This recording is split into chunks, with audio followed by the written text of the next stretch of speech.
Now we're going to start by making sure we've got a very strong white in the sun itself. Okay, right, then we want white over the whole thing.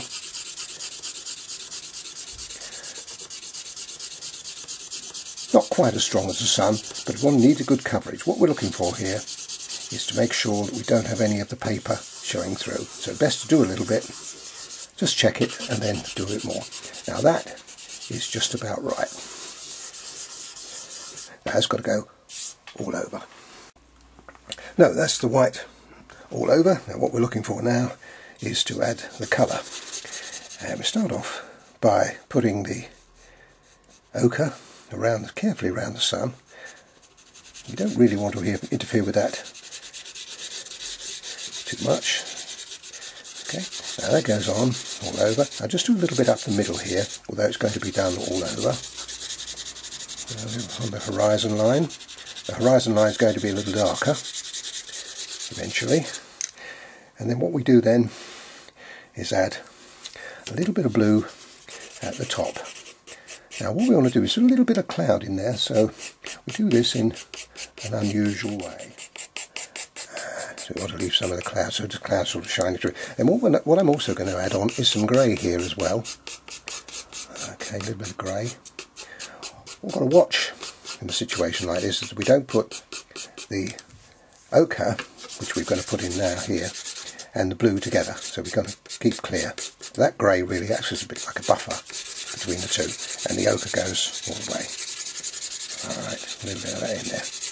I want a fair bit of that in to start with, so that it acts as a cushion for these stronger colours that we're going to be putting in a minute or two. So we'll start off with quite a strong colour there, and then what we're going to do then is put a little bit of Indian red in, just a little bit to start with. This is done in 2 or 3 stages. There you go, like that. Now you can see the difference. The white base has given us a good base, the ochre has given us a good base for the red, and the Indian red is on there, again around there. Now I'm going to continue this over the remaining areas. Now we've completed the sky with the base colours in there, and what we do is rub them in. Now we've got to be a little careful here, rub round the sun. I've had a little more white in the middle because we want that to be a little lighter, so we start off at this side and then gradually increase strength as you go across. You see how that's coming up really nice. These little streaks are fantastic, and we're going to increase the awareness of those as we go through the picture. Look at that difference it makes. That's astounding, isn't it? Beauty of this, of course, is you can rewind this and see it.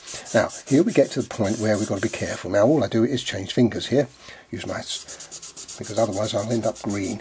And here we want to just sweep it down so that cloud has a kind of, see that effect? There's that effect in there. We can enhance that in the middle, but that's lovely. Super job. Like that. Just rub that in the middle with my other finger. Got to remember which finger's which. And there we are. And there's our foundation of our sunset. Looking really nice there. Right. Now, going to make sure that sun is nice and strong. A bit of pressure on it. There you see it beginning to show up nicely. Okay. Now we're going to increase the strength of the ochre. Don't worry about the pastel going over. We can relieve that later on with our eraser. What we're looking for now is a really nice strong colour.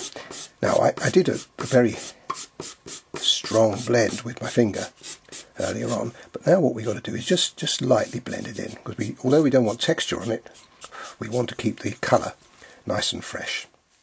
Now, if we can put a little bit of white back in to give us a little bit of brilliance, that will be lovely.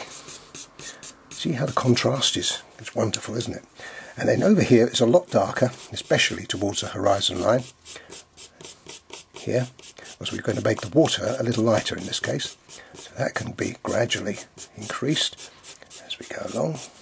Bring it across. Don't want too much in the middle, but just a nice sweep of colour just here would look rather nice. And then at the bottom, once again, we've got to make that a little stronger. Super job. Okay, a little more. See, you're controlling the amount of colour that's going on, but also it's being received so well from that base colour that we've got. Now this is where it gets very critical. You can overdo this very, very light, just so that you blend that colour in. A little bit more over here I think would be nice. Maybe add a little darker. That's it. That's it.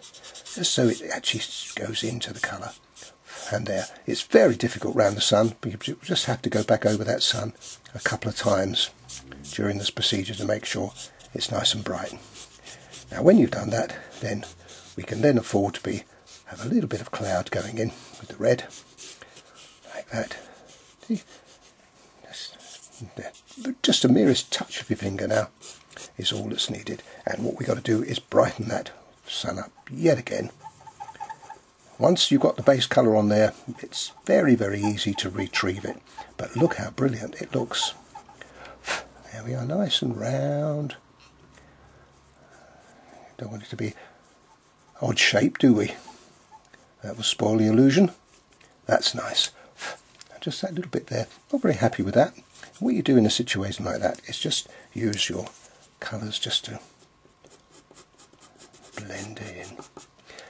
And if you want it even more brilliant, we can push our luck and make a little stronger around it. The stronger it is around it, of course, the lighter the sun looks. That's looking good. Now I'm not going to fiddle. I think now I've given you the idea of how it works.